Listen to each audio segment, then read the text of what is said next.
es una hora un poco prudente, pero bueno, teníamos que querer poner todo lo que queríamos poner en la jornada, y eso ha hecho que empecemos a las 4, entonces vamos a seguir. A mí me cabe la suerte de presentar a Virginia Rangel Gómez. Virginia es psicóloga y terapeuta familiar, sobre todo aquí es especialista en el tratamiento de trastornos psicopatológicos y trabaja en el equipo de atención en trastornos psicóticos en la unidad de psicoterapia del Hospital de Sant Pau.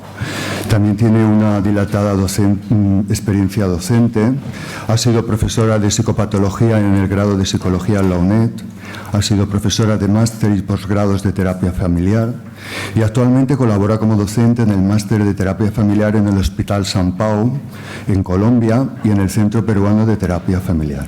Asimismo, es colaboradora de la Escuela Vasco-Navarra de Terapia Familiar y es profesora en la Universidad de Vic.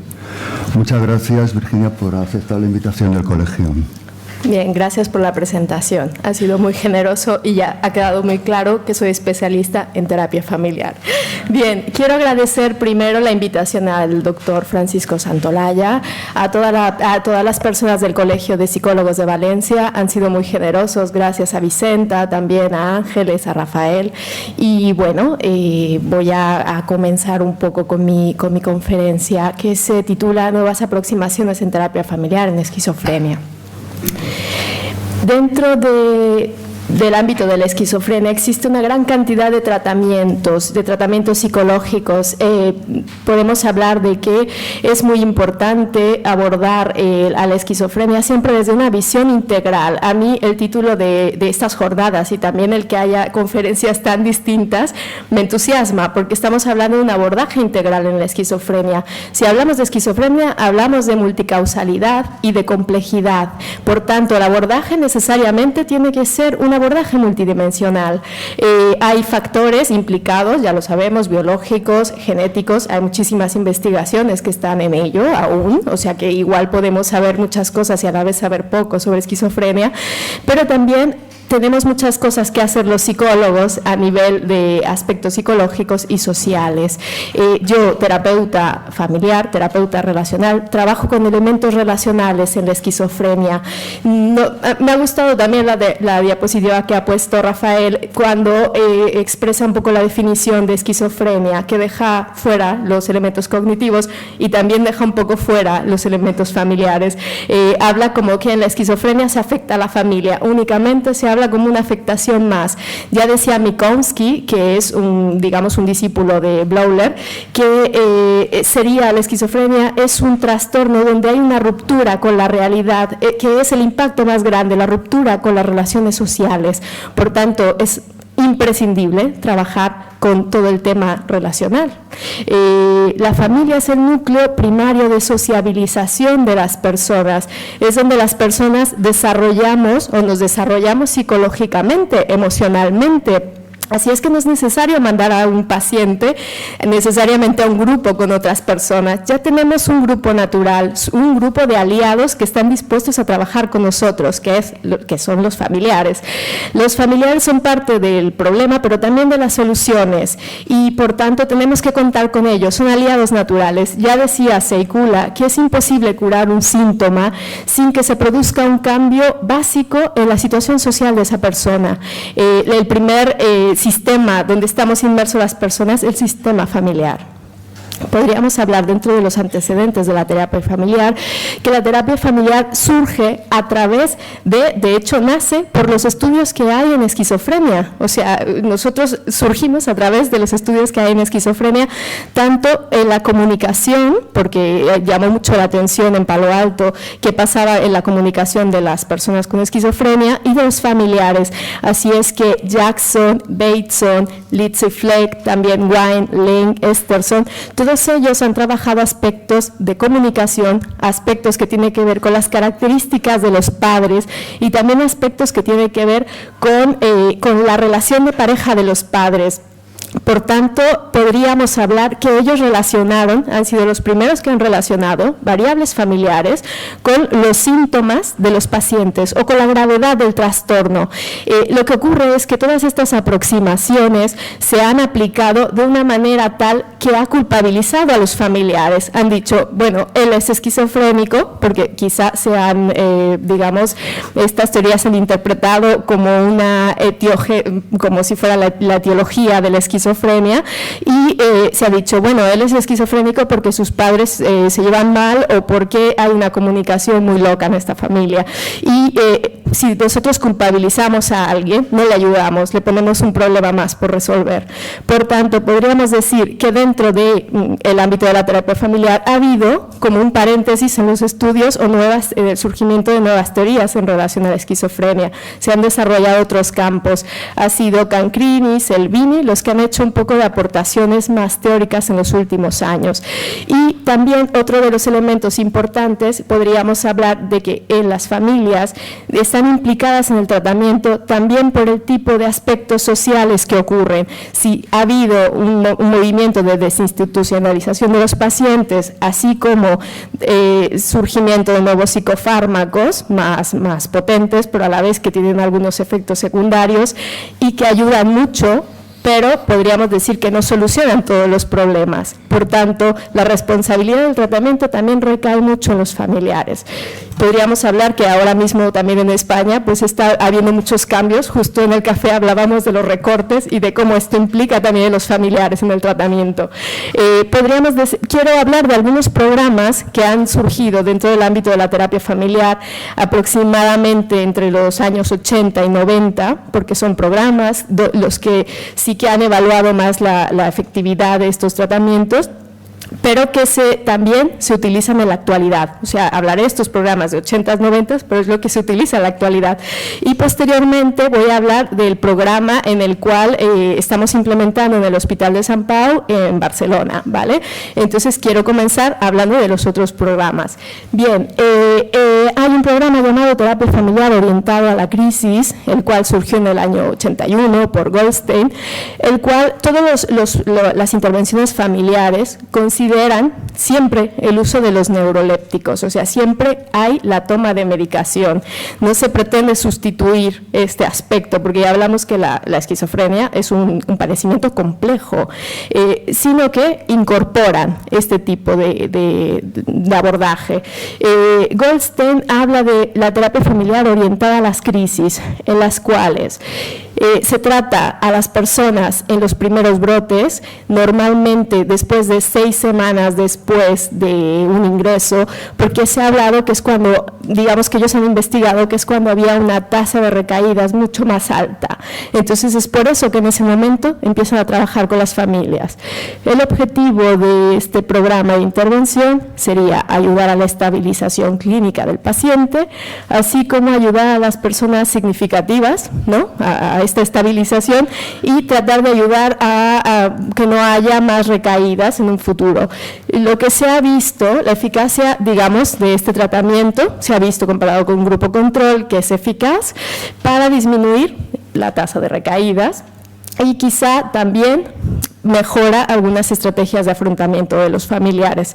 Con respecto al tema de los ingresos, o sea, trabaja mucho con que los familiares identifiquen los signos prodrómicos y puedan saber cuando alguien está a punto de tener un brote y poder llevarlos y acudir digamos, acudir al tema de la medicación o un ingreso si es necesario.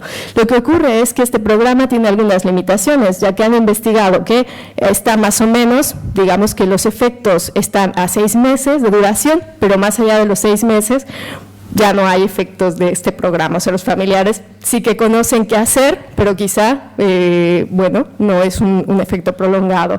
Trabaja mucho con un aspecto psicoeducativo desde este modelo.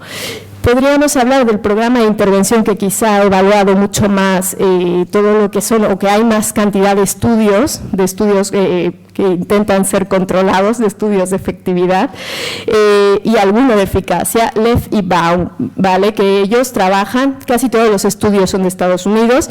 Este es, digamos que son personas que implementan un programa en Londres, o sea, estamos hablando de las personas en Europa que están trabajando, que han trabajado con familias.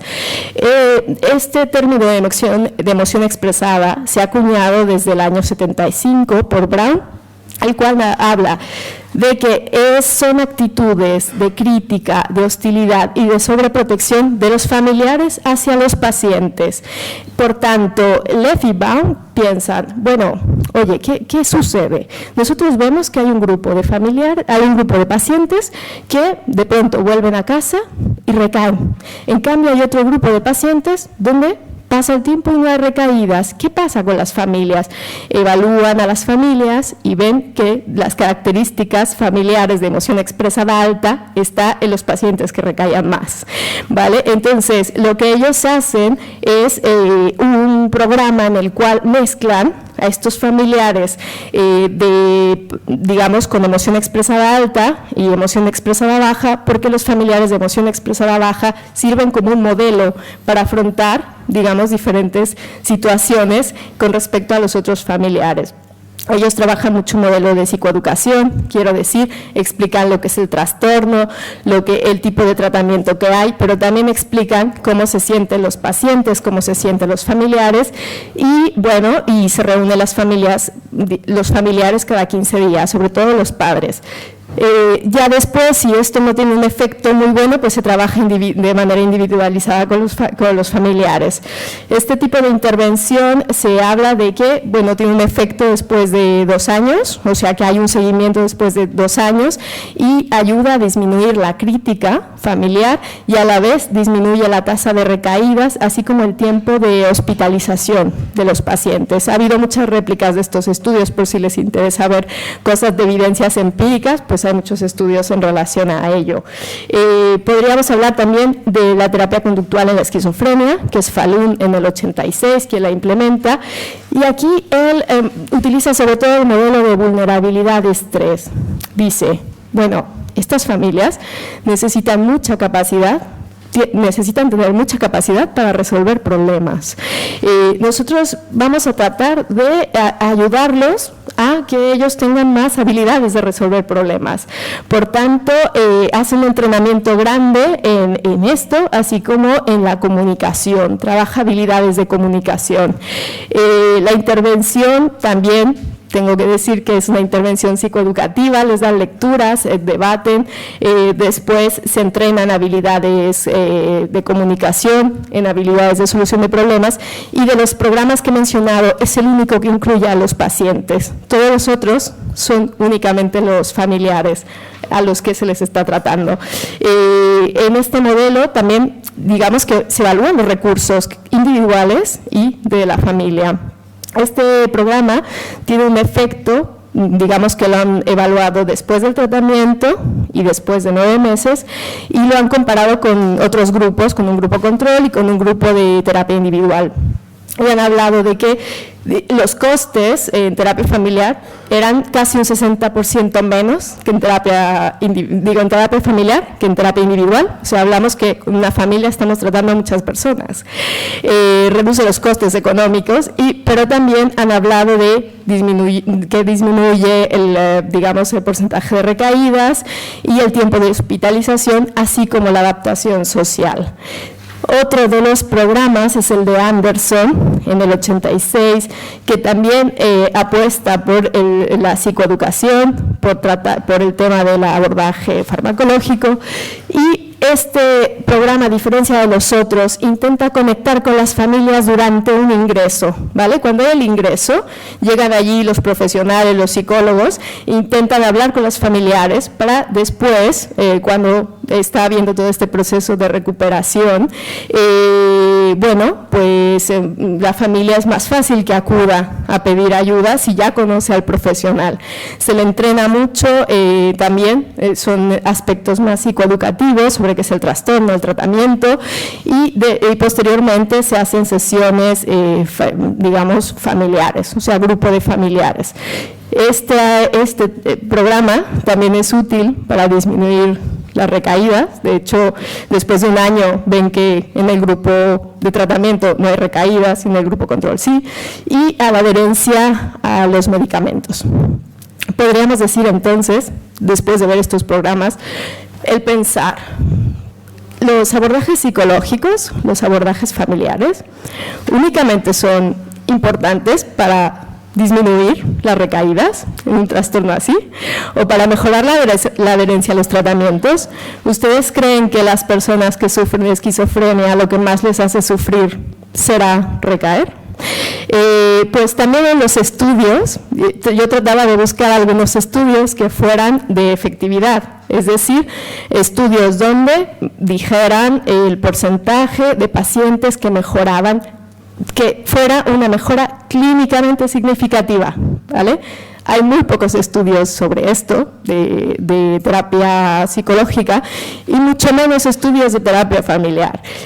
Digamos que los estudios, casi todos, digamos que eran 10, casi todos eran desde una vertiente cognitivo-conductual, y uno de estos estudios tenía que ver con variables familiares. Aquí se encontró en todos ellos, digamos que los criterios para evaluar si nuestros tratamientos son buenos o pueden ayudar a las personas, era ver el porcentaje de cuál las personas no recaían o no estaban ingresados o se adherían a la medicación. Esto, ya digo, yo creo que es útil, pero no sé si es lo que más hace sufrir a las personas. Solamente este que digo, que evaluaba las variables familiares, encontró, bueno, uno de los criterios de evaluar si su programa era efectivo era ver si que el paciente viviera solo. O sea, es el único estudio que considera otros elementos más allá de las recaídas, como que las personas necesitan mejorar su calidad de vida. No solamente no recaer.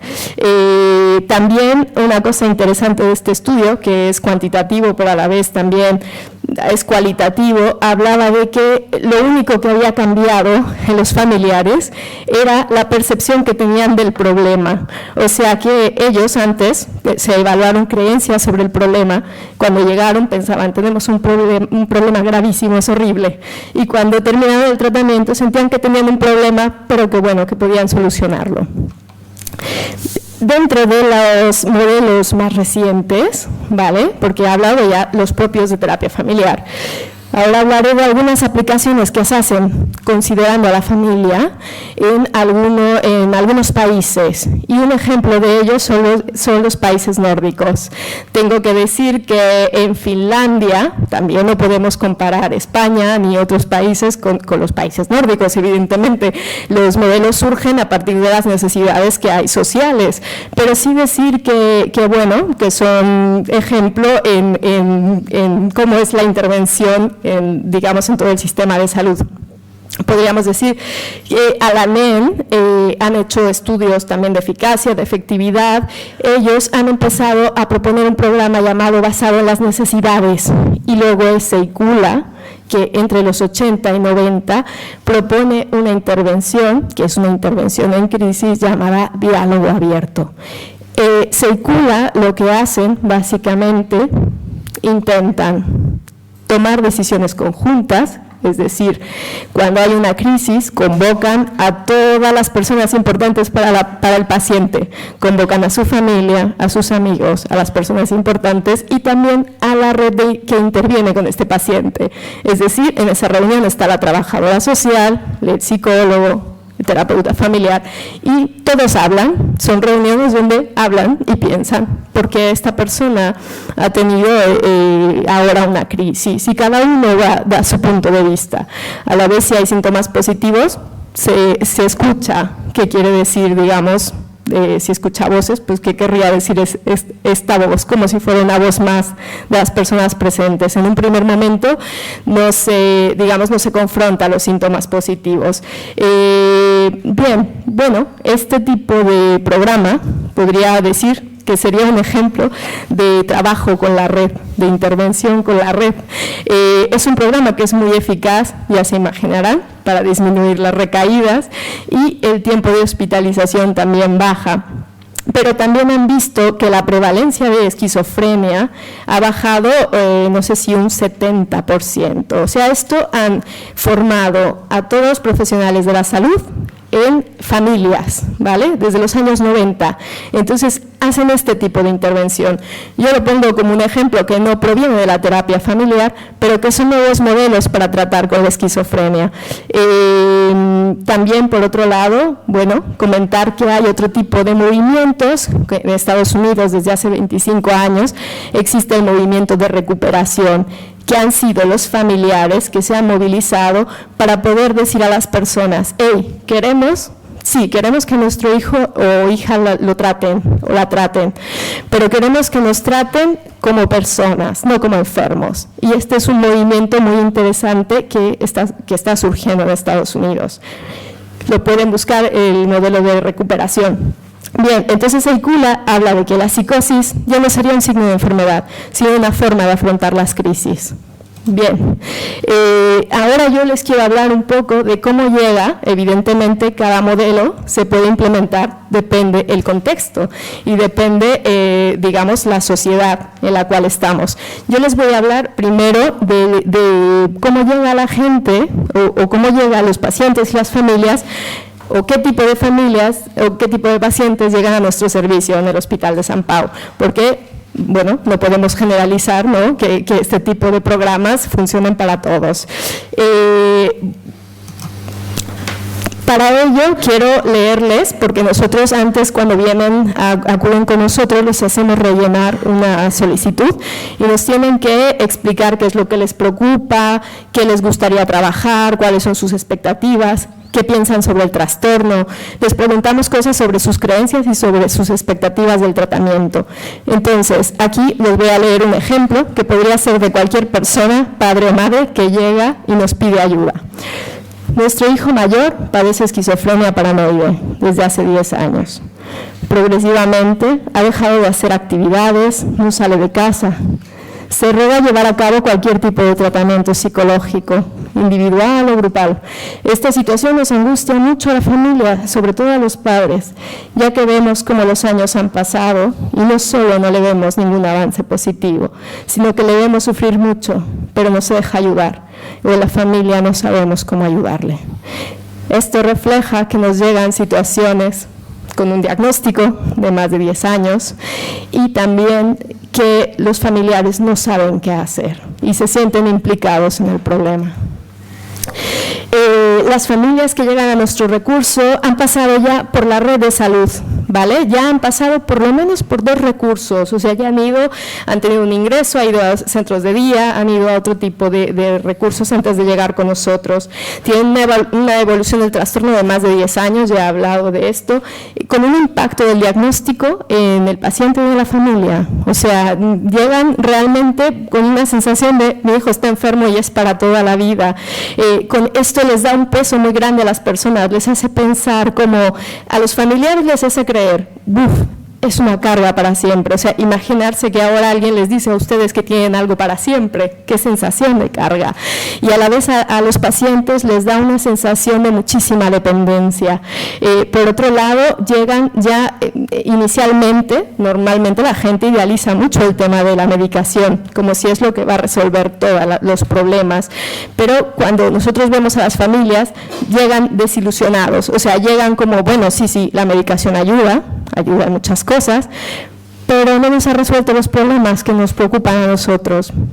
Por otro lado, hay muy poca claridad entre lo que la familia puede hacer, porque si nos dicen que es algo para toda la vida, entonces nos sentamos y esperamos a que pase el tiempo, ¿no? No tenemos nada que hacer.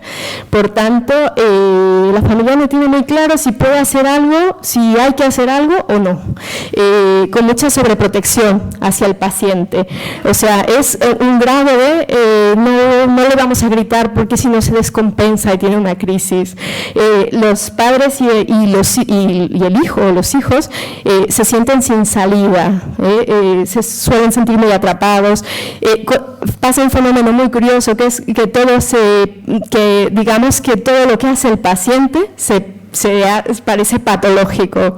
O sea, casi decir que si empieza a salir con chicas es patológico. O sea, es como si el trastorno se comiera a la persona y deja de ser una persona, se le deja de tratar como persona y se le trata como enfermo dentro de la familia. El peso también recae mucho sobre los hermanos. Si hay hermanos, pues es como empezar a delegar. Tú algún día lo vas a tener que cuidar. Lo cual, para los hermanos, esto es un impacto tremendo. Dejan de ser hermanos y empiezan a hacer funciones casi de padres. Se idealiza mucho a los otros hijos, se les compara mucho con los otros hijos. Y hay un proceso de duelo por las expectativas que se tenían de yo quién quería ser, cómo queríamos que nuestro hijo fuera, pero también por el futuro, por el presente y por el futuro. Así es que las familias que llegan a nuestro servicio llegan desesperanzadas, estigmatizadas, con sensación de que estamos atrapados y congelados en el ciclo vital. Es como si, ustedes saben, cuando una familia tiene hijos adolescentes, que es una sensación donde yo no sé si estos hijos son adultos o son niños. Pues las familias con un paciente con esquizofrenia quedan como atrapadas o congeladas durante años, o sea, quizá 10, 20 años, como si tuvieran un hijo adolescente. También para la persona ese congelamiento tiene un impacto emocional muy fuerte. Podríamos hablar de que no podríamos comprender la esquizofrenia sin comprender la desesperación. Por tanto, los pacientes, ¿cómo llegan? Bueno, los pacientes llegan con un diagnóstico, con la sensación de no sé quién soy, porque yo antes del ingreso realmente yo empecé a tener poderes, yo soy un superhéroe o no sé muy bien si soy Dios, pero luego me han ingresado y he estado en la sala de agudos y ahí había gente que estaba muy mal, no lo entiendo. A la vez, luego tengo que ir a varios recursos porque me han dicho que estoy enfermo y yo lo que quería era estudiar medicina algún día, o sea que el paciente no sabe, está muy confuso, no sabe quién es, no sabe quién es. Realmente también vemos algunos signos incluso de estrés postraumático, después de que ha habido, o gente que ha pasado por muchos ingresos, tiene signos de estrés postraumático, con unas habilidades sociales menos potenciadas. Mientras la persona ha estado ingresada o pasando por este impacto de tengo un trastorno, ¿qué haré? Sus amigos iban al cine, quedaban con chicas, estudiaban. Entonces es como si también se hubiera quedado paralizada esa parte de sociabilización. Por otro lado, pues están muy desconfiados porque la última vez que le han explicado a alguien que tenía superpoderes o que era Dios, me ingresaron. Entonces están muy, muy desconfiados con el sistema de ayuda. Dice, ¿cómo me va a ayudar si no me cree? Y me ingresa. O sea que bueno, digamos que estas son algunas características de las familias que llegan con nosotros a pedir ayuda. La mayor parte de ellos, de hecho, tengo que decir que el 100% de los pacientes que llegan a terapia familiar, o sea, los pacientes son hombres a nuestro servicio, mujeres no llegan. Interrogante, tenemos diferentes hipótesis, pero es curioso. Una media edad de 30 años, con 2 ingresos previos, ya he dicho, tiempo de evolución de más de 10 años del trastorno, el 75% tomaban medicación y casi todos, 75% diagnosticados de esquizofrenia y el 25% de psicosis no orgánica. Podríamos decir en los padres, una media edad pues eso, de unos 55 años, el 50% estudios universitarios, diagnosticados el 80% padres o madres de un trastorno afectivo. Casi todos los padres que llegan estaban tomando algún antidepresivo o ansiolítico. Impresionante, ¿no? Podríamos decir dentro del origen del trastorno que tanto los padres como las madres como los pacientes piensan que es un origen orgánico o a causa de algún acontecimiento traumático y solamente los padres, en un 25% dicen a lo mejor es orgánico, pero a lo mejor tiene que ver con el ambiente. O sea que hablamos de que estas familias cómo han recibido la información de otros sitios. Yo no digo cómo las han dado los profesionales, sino ellos cómo las han recibido. Bien, dentro de los problemas, los pacientes hablaban que sus problemas tenían que ver con no tengo libertad, no puedo decidir, quiero más atención, siento odio y frustración. Y los padres y las madres decían, el problema es mi hijo. Aunque los padres en un 25% decían, bueno, también hay otros problemas familiares. ¿Qué esperan de la terapia? Muy curioso. Los pacientes esperan que les cambiemos a la familia y las familias esperan que cambiemos a los pacientes. Por tanto, podríamos decir que los pacientes, y de verdad, tienen muy buena disposición a lo que es la terapia familiar, les gusta venir, así como de otros recursos es muy difícil, a ellos les gusta venir, no ser el foco de atención y poder hablar también de otros problemas. O sea, es más fácil que tengamos abandonos de los familiares, digamos, y no es mucho, porque la adherencia al tratamiento es muy alta, podríamos hablar de un 10% de abandonos, casi siempre son los familiares y no son los pacientes los que abandonan. Con respecto a la sintomatología, nos llegan pacientes sobre todo con síntomas negativos, ¿vale? O sea, que hablaríamos más como de una esquizofrenia negativa, que la caracteriza así, que síntomas positivos, digamos que todos están bastante controlados en ello. Podríamos decir que dentro del programa que nosotros realizamos, nos basamos en la teoría de la reconfirmación, que ahora le explicaré, pero tenemos como algunos puntos muy importantes, que sería, los pacientes diagnosticados de esquizofrenia pueden mejorar y pueden recuperarse. Podríamos decir que la familia es una vía para lograr la mejora y también es un programa donde nos centramos mucho en las capacidades de los pacientes y de las familias. Hacemos sobre todo el eje principal de nuestra intervención es la terapia familiar. Hacemos sesiones con una frecuencia quincenal, a la vez incluimos el abordaje farmacológico, si no está, si no toman medicación, lo incluimos dentro del programa, ya que tenemos dentro de nuestro equipo psiquiatras, entonces llevan ellos el abordaje y negociamos con los pacientes, o sea, negociamos como, bueno, un bastón, toma la medicación, es como un bastón mientras tu vida mejora. Entonces, quizá este tipo de fórmulas funcionan para que ellos acepten tomar la medicación. Hacemos grupos de familiares y grupos de pacientes y hacemos un trabajo extenso de intervención en la red, o sea, toda aquella gente que ya está, que va a diferentes servicios, tratamos de también intervenir y de coordinarnos con la red, porque de lo contrario, lo que pasa es como si todos vamos en direcciones diferentes y mandamos información contradictoria y les creamos un problema a las personas. Es muy importante coordinarnos. Bien, dentro de las bases teóricas del modelo de la reconfirmación, estaría una estirpe comunicacional de Václavic llamado desconfirmación, triangulación perversa de Halley y embrollo del hijo de Selvini. Podríamos hablar que ¿qué es la desconfirmación? Bien, las personas sabemos que hay otras personas, sabemos que existimos porque la gente nos manda información de saber que estamos allí. La desconfirmación sería la negación relacional de la existencia de alguien. Esto puede, digamos que el vehículo principal de la desconfirmación suele ser la triangulación. La triangulación es un elemento relacional formado de 3 personas, ¿vale?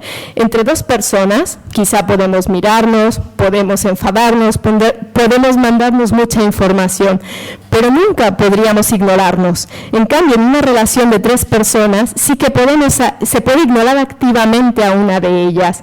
Hablamos de que en la esquizofrenia existen pautas relacionales muy similares a esto, en el cual si esto ocurre en un momento en el cual estamos comiendo, que alguien nos ignora, bueno, nos vamos a nuestra casa y no pasa nada. Pero ¿qué ocurre si esto pasa en el seno de la familia? ¿Cómo puede atentar este elemento relacional constante en figuras de dependencia, donde no es un hecho explícito, es un hecho implícito? Y el efecto que esto tiene en la formación de la identidad y de la autoestima de la persona. Por tanto, podríamos decir que las personas con esquizofrenia hay una parte digamos, donde la identidad se forma, que está sobre todo impregnada por las creencias delirantes, y intervenir con las personas con esquizofrenia en el delirio puede llevarnos para que nos tengan confianza, para crear una relación empática, una alianza. Podríamos tardarnos años en saber muy bien todo lo que implica el delirio.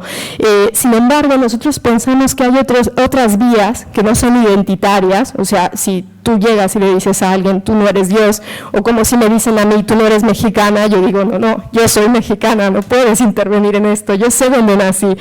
En cambio, hay núcleos más flexibles de las personas donde sí que podemos intervenir, y en la esquizofrenia mucho más, que sería en la narrativa, digamos, la parte donde las personas hablamos, que tienen que ver con atribuir significado a nuestras relaciones, ¿vale? Sería denominada como narrativa no identitaria. Pero para ampliar o para hablar con una persona con esquizofrenia de otras cosas de la vida o cómo él da significado a sus relaciones, es también un proceso de mucho tiempo. Por tanto, nosotros hablamos de que la familia puede ser la vía indirecta de intervenir en aspectos individuales del paciente. Podríamos hablar también en esta teoría que bueno, son familias caracterizadas por una pareja, normalmente las parejas suelen tener conflictos abiertos o encubiertos, donde hay poca permeabilidad hacia otras personas, hacia los hijos, muchas comparaciones entre los hermanos, el paciente y los hermanos, familias muy unidas, pero a la vez muy solas a la vez. Puedes ver que las familias están durante todo el día juntos y todos los días están unidos, pero cada uno en su habitación y no hablan. También que la adaptabilidad es contradictoria, no suelen ser familias adaptables, son familias donde incluso las cosas que tienen que ver con la independencia llegan a ser patológicas. O sea, es como, yo recuerdo una madre que llegaba a decir, oye, mi hijo está muy raro, yo creo que va a tener alguna recaída porque lo veo todo el tiempo en el ordenador y ahora resulta que está chateando y está hablando con chicas. También la jerarquía suele ser incongruente, o sea, suele haber, digamos que la distribución del poder va más por las alianzas y por los movimientos familiares que porque hay los padres, los hijos. Y bueno, una mitología que ya he dicho, la desconfirmación, que tiene que ver con mi hijo es rarito, mi hijo es impredecible, mi hijo es un enfermo y es un tirano, o me da miedo, porque hay familias que dicen, me da miedo. Cuando hablamos que el porcentaje de agresiones de personas con esquizofrenia, en comparación con la de los familiares que han agredido a pacientes, podríamos hablar de un 15% de familiares que agreden a pacientes y un 30% de pacientes a familiares y un 30% de familiares a pacientes. Elementos afectivos tal como un conflicto bastante elevado, una indiferencia ante situaciones emocionales intensas, te pueden estar relatando los familiares un ingreso o cosas muy fuertes con muchísima apatía y en cambio enfadarse mucho por cosas de convivencia, de ha dejado los zapatos en el comedor, emoción expresada, o sea, actitudes de sobreimplicación, de sobreprotección, de hostilidad, de crítica. Bien, dentro de la intervención, ¿qué intentamos hacer?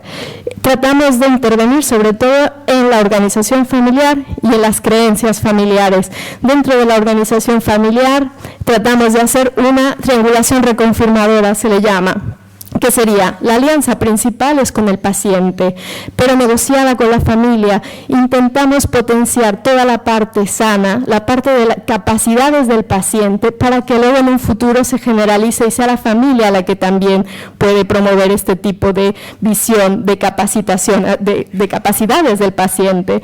Tratamos de promover mucho las relaciones diádicas, o sea, las relaciones entre dos, las relaciones, digamos, de los padres, entre hermanos. También tratamos de que los problemas no sean cosas irresolubles, cosas que no pueden hacer, sino cosas donde ellos pueden, digamos, si tu hijo o hija tiene esquizofrenia, hay muchas cosas que se pueden hacer y hay momentos y también situaciones difíciles, pero donde se puede mejorar, y si la familia hace cosas, se mejorará también.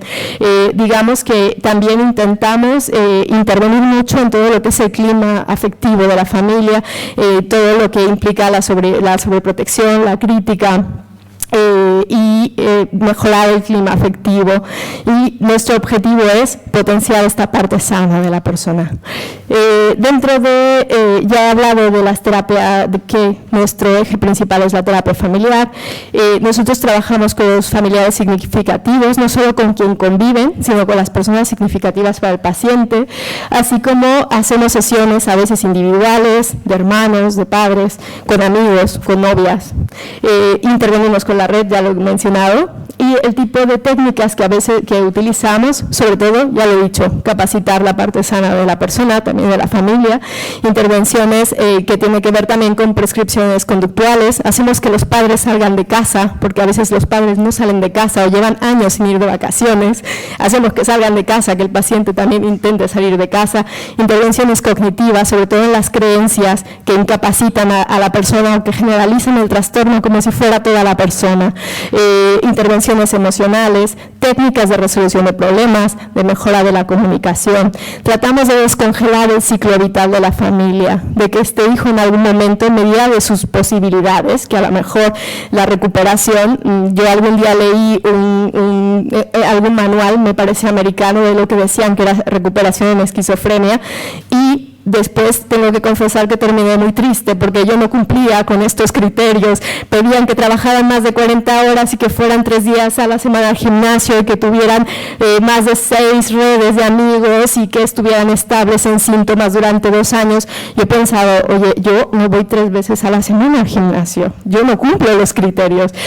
Podríamos decir que puede haber una mejora, puede haber una recuperación, a lo mejor con síntomas leves, pero sí que puede haber una inserción, una función, como mencionaba Rafael.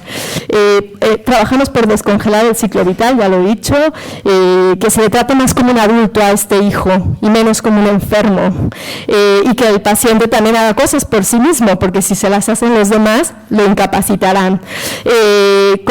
Trabajamos contra los beneficios secundarios, que a veces hay muchos, no solamente digamos, beneficios económicos, sino que la relación. Yo también recuerdo un paciente que decía en algún momento, una de las cosas que puedo no hacer porque estoy enfermo es tener que ir y ligar con chicas.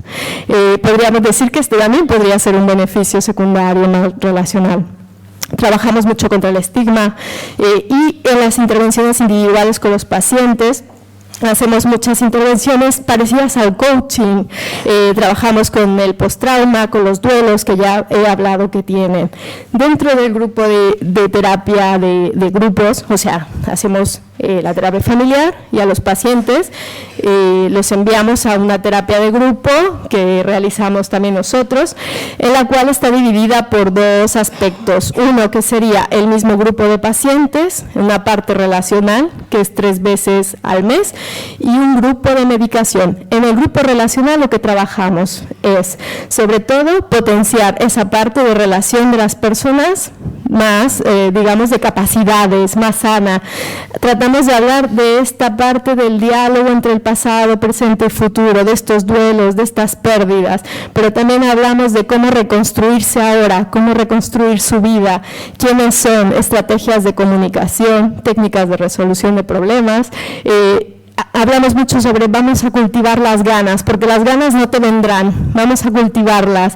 Se trabaja mucho con objetivos de cada uno pone objetivos en el grupo y trata objetivos individuales, y digamos que el grupo ayuda para que las personas puedan tener, como ya hablamos que la esquizofrenia es difícil mantener una continuidad, pues tratamos de trabajarlo dentro del grupo. También hablamos de que si alguien es bueno con la informática, hacemos un blog, que de hecho estamos construyendo un blog y que este es el código QR que está en la diapositiva. Si alguien sabe escribir, sabe cantar, pues hacemos que en el grupo también lo hagan, que toquen la guitarra, o sea, es potenciar estas habilidades que tienen y también fuera digamos, del despacho, la consulta, o sea, irnos pues a un concierto de música, al cine, otro tipo de contextos más normalizados, desestigmatizar y hacer al sentido a la persona que es una persona. En el grupo de medicación es muy interesante porque también se habla sobre los efectos secundarios de la medicación, se habla mucho sobre sexualidad. Este grupo de medicación lo lleva un psiquiatra, que es hombre además, el grupo relacional lo llevo yo. Entonces trabaja mucho la relación tanto con una mujer como con un hombre. El grupo de medicación se trabaja también, además de los efectos secundarios, se trata de negociar con el uso de drogas y alcohol, que sabemos que esto hay mucha prevalencia en la esquizofrenia. En el grupo de familiares la frecuencia es una vez al mes, ya casi terminaré. Es una vez al mes y hacemos un formato de familiares nuevos y veteranos. Los familiares veteranos son expertos en acoger a los familiares nuevos, los hacen sentir muy acogidos. Es diferente el impacto que da que les digas cosas un profesional a que se las diga un igual a ellos. A la vez a los veteranos les hace sentir útiles, se sienten útiles de poder aportar sus conocimientos a otras personas. Sí que se trabaja con aspectos psicoeducativos, pero sobre todo nos basamos más en aspectos tales como, bueno, que las personas expresen sus propias emociones, que pueda, digamos, contra los mitos y las creencias que estigmatizan. Ya he dicho, es imprevisible, mi hijo me va a matar, no, o sea, trabajamos también con este tipo de aspectos. La expresión de afecto en la familia, que parece que a veces está contenida, como si el trastorno engloba todo, es como si fuera el centro de atención en la familia. Hablamos de técnicas de resolución de problemas, se trabaja mucho también con la culpa, porque a veces los familiares van de soy culpable a tú me amargas la vida, el niño me amarga la vida, o sea, me amarga la vida, o la niña. Entonces se trabaja mucho de no ir en estas dos direcciones, o de culpabilizar o de sentirse culpable. Se trabaja sobre creencias tales como, esperanzarlos, decirles que hay cosas que se pueden hacer, que es un trastorno complejo, pero que hay mucho trabajo por hacer. Ya hoy se ha hablado en diferentes ponencias del trabajo que se puede hacer, pero también que los familiares son partícipes de esto. También se trabaja en cosas de emoción expresada, sobre todo la sobreimplicación. Es como ponerles un imán contra la sobreprotección, porque si sobreprotegen a sus hijos los incapacitan y los hacen sentir inútiles, y tenemos que ayudar a que ellos se sientan útiles. También el poner límites, que es muy difícil para estas familias, de si pongo límites también te quiero, si te digo que no también te quiero. El hecho de que también tienen otros hijos y hijas, no centrarse solo en el hijo con las dificultades, y pareja, que también tienen pareja, y se trabaja mucho como ¿qué tengo yo en la cabeza además del trastorno de mi hijo? Y de verdad que algún día hemos hecho un gráfico de qué tiene la persona y realmente ocupa el 90% el problema del hijo. Y hablamos mucho que los familiares tienen que pensar como si fuera un radar, no pueden pasarlo constantemente así, solamente hacia el hijo con el problema, sino para que un radar funcione bien hay que dar la vuelta completa, y eso les implica a ellos. Decirles que finalmente que el trabajo con las familias, hay que apostar por el trabajo con las familias, sobre todo en tiempos ahora que se recortarán recursos. Los familiares son un recurso, es un grupo natural, es la vía para lograr una mejora. También decirles que no tengan miedo de trabajar con las familias, aunque no tengan formación en ello, no tengan miedo, porque es una manera indirecta también de trabajar con la persona. Nosotros estamos haciendo también investigación en esto. Algún día sacaremos un libro sobre este programa, que hemos hecho investigación con 50 familias, es decir, unas 200 personas, y sobre el efecto de este tratamiento, y puedo adelantar que parecería que sea un efecto también en la sintomatología negativa del paciente, y que hay algún efecto sobre todo en la parte social, en la mejora de relación. Y para finalizar, decirles que no necesariamente es la sintomatología la que hace sufrir a las personas con esquizofrenia, sino la falta de esperanza, la ausencia de un sentimiento de control de la propia vida y la pérdida del sentido del propio ser, los que tienen un impacto más doloroso en la persona más que los propios síntomas. Gracias.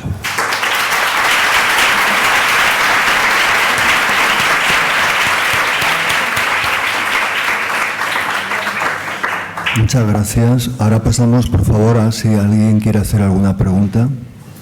Por favor.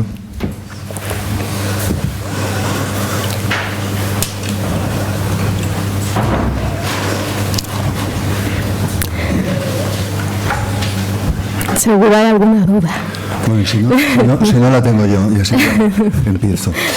Creo que has hablado de algo que para mí es muy importante y que tiene que ver con la elaboración del duelo de las expectativas en la familia fundamentalmente, y por qué no también en el paciente, porque creo que eso luego, si no se trabaja, va a interferir en multitud de aspectos que has señalado, ¿no?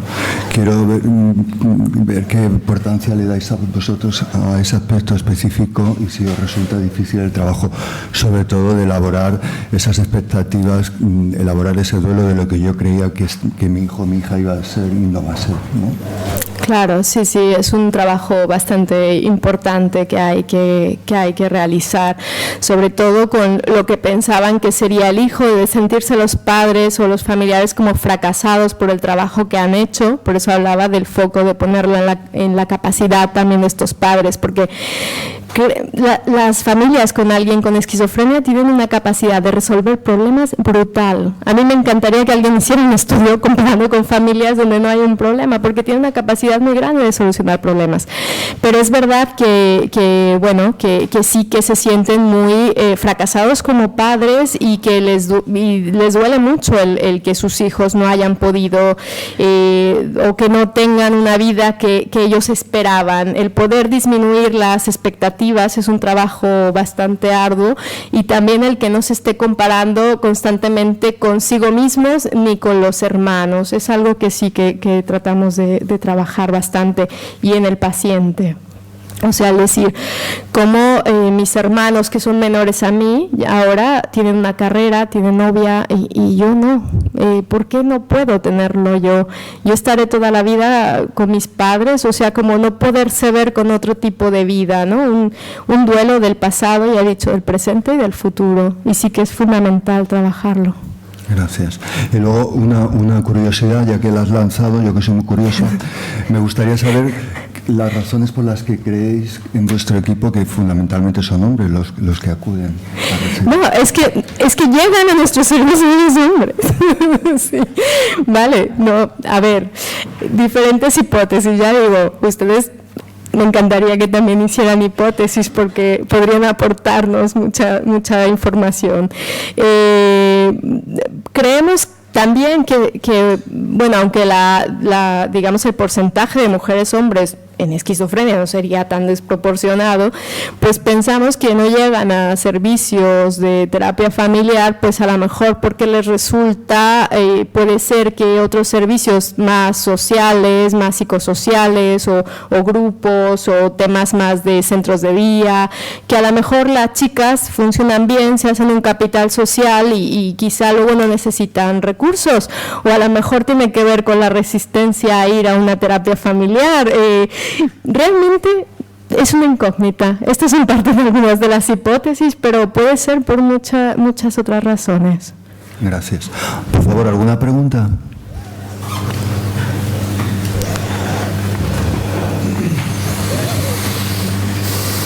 Hola. Quería preguntarte, a la hora de trabajar con los grupos de pacientes, ¿hacéis algún tipo de clasificación o diferenciación? ¿Algún tipo de qué, perdón? De clasificación. No.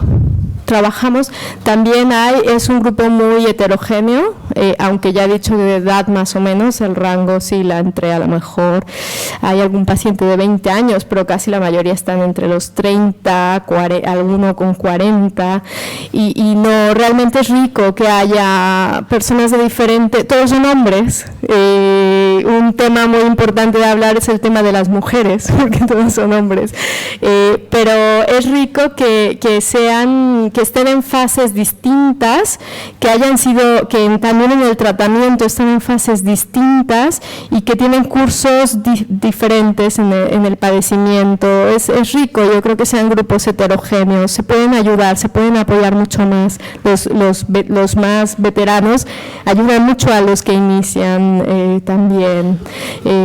Sí, no sé si he contestado tu pregunta. Sí, hola. ¿Se oye? Sí. Bueno, muchas gracias por la charla. Me ha interesado mucho.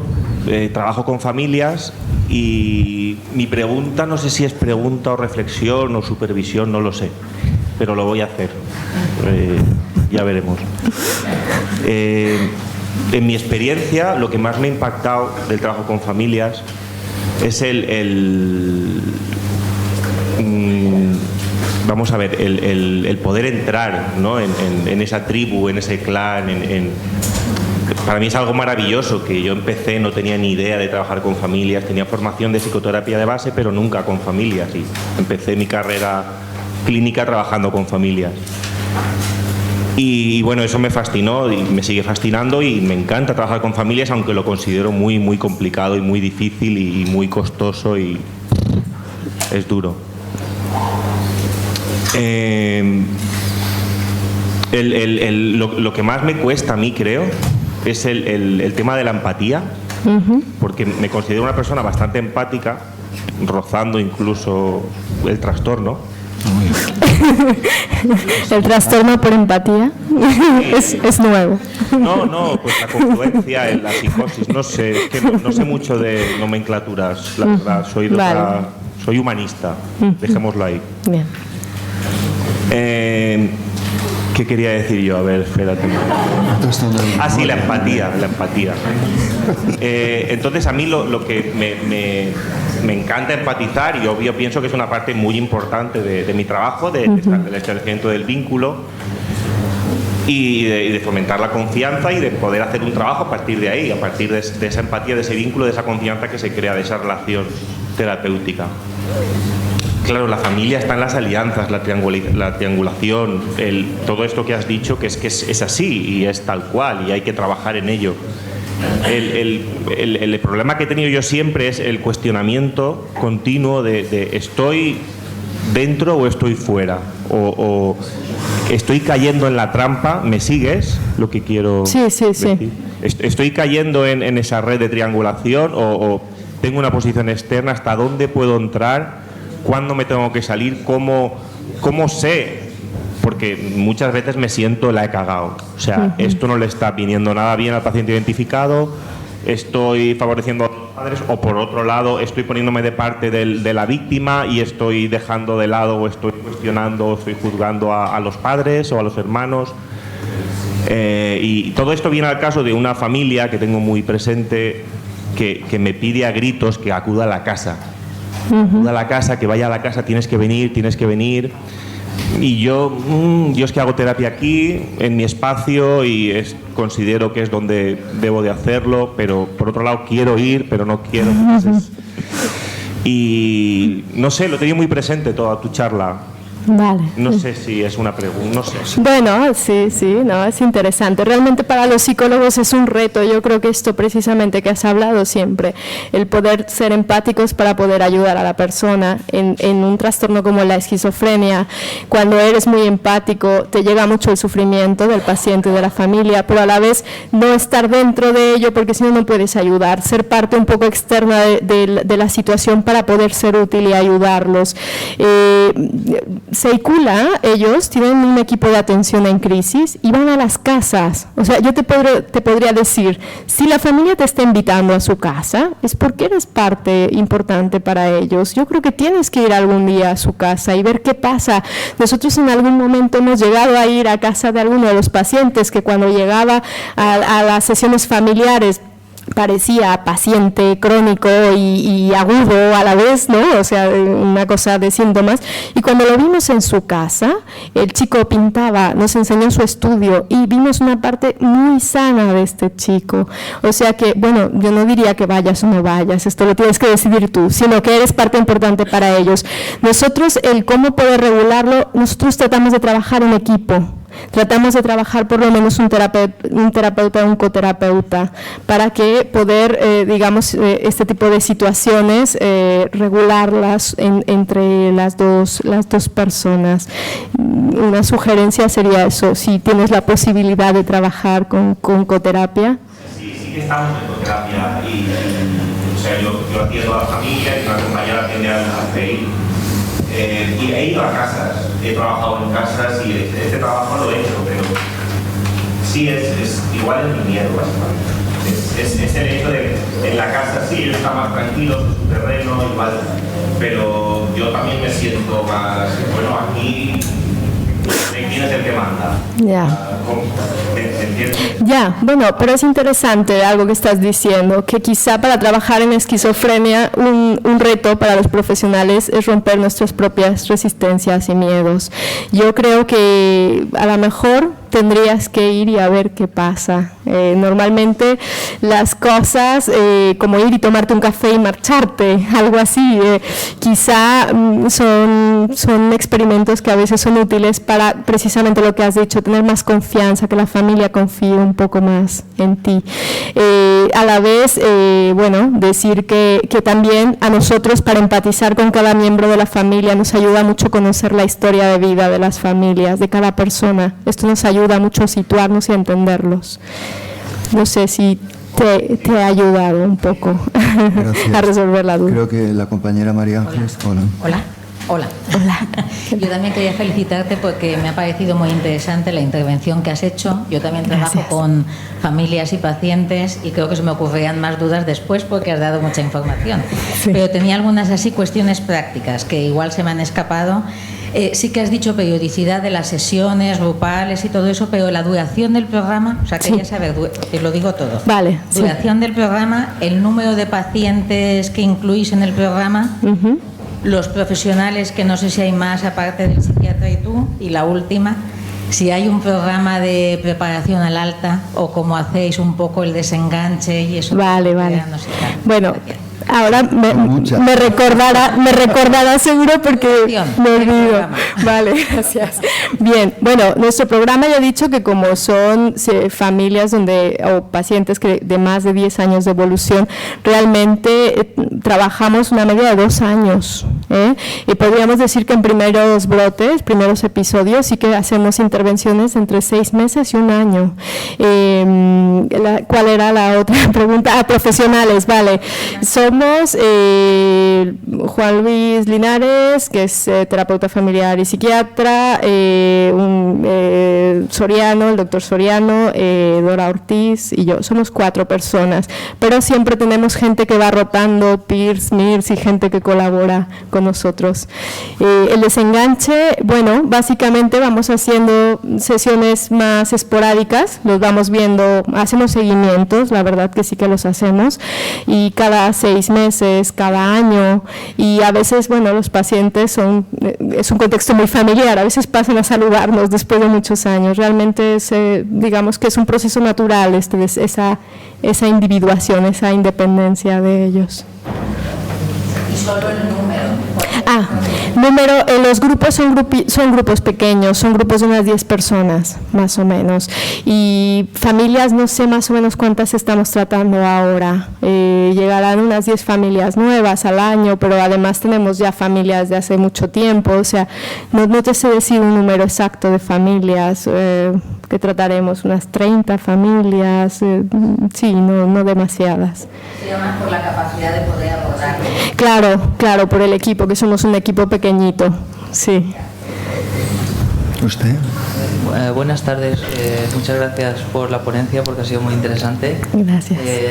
Yo también trabajo con familias y además trabajo de una manera bastante similar a lo que tú has expuesto y bueno, siempre es agradable ver que compartimos metodologías. Quería preguntar 2 cosas. La primera es si intervenís siempre con familias que conviven, es decir, si todos los casos son pacientes que están conviviendo en el mismo hogar con la familia.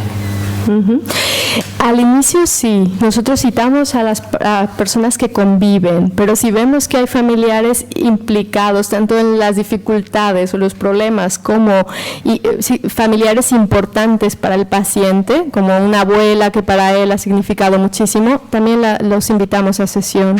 De hecho, hay pacientes que luego, después de un tiempo, empiezan a salir con alguna chica. Yo he dicho, es que todos son hombres, no es que tenga yo un problema de género. Y bueno, invitamos, o sea, aunque tenga 2 meses saliendo con una chica, invitamos a la chica, o sea, invitamos a toda la gente importante para el paciente. La pregunta concretamente es, ¿los pacientes siempre están en el hogar o intervenís también con familias donde el paciente vive solo, por ejemplo? Sí, también.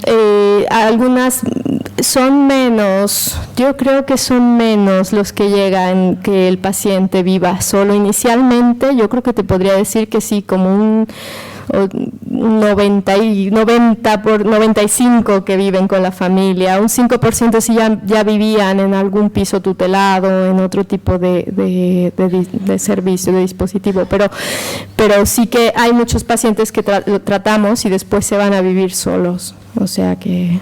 ¿Habéis correlacionado de alguna manera, habéis visto alguna correlación significativa entre la convivencia o la no convivencia y la mejora relacional en la familia?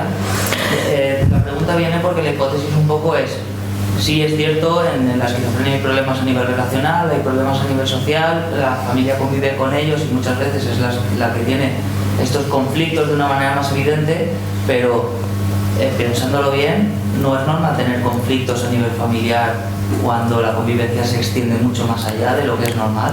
Uh-huh. Sí, no, es interesante tu observación. Por eso nosotros a veces ya lo decimos, que no sabemos si es por el padecimiento o porque se ha congelado el ciclo vital que existen este tipo de dificultades. Bien, pues no, realmente no estudiamos. Los que estudian esto del número de horas de convivencia es Leff y Baum, de emoción expresada, y ellos sí que hablaban que más de 45 horas a la semana con emoción expresada era tremendamente un impacto muy grande para la sintomatología del paciente y trataban de intervenir en que no convivieran tantas horas. Nosotros no lo medimos, pero sí que intervenimos en el sentido como ya toca por ciclo vital, ¿no? que la persona se vaya de casa y no esté todo el día con los padres, sí que intervenimos en esto de que pasen menos tiempo, más tiempo de calidad, menos tiempo de, digamos, estar juntos, sí. Muy bien. ¿Alguna pregunta más, por favor? Bueno, pues muchas gracias, Virginia, por tu presentación. Y vamos a cerrar la jornada porque a recordar que empezamos a las 4 de la tarde con los compañeros de Psicólogos Sin Fronteras. Hasta la tarde, gracias. Gracias.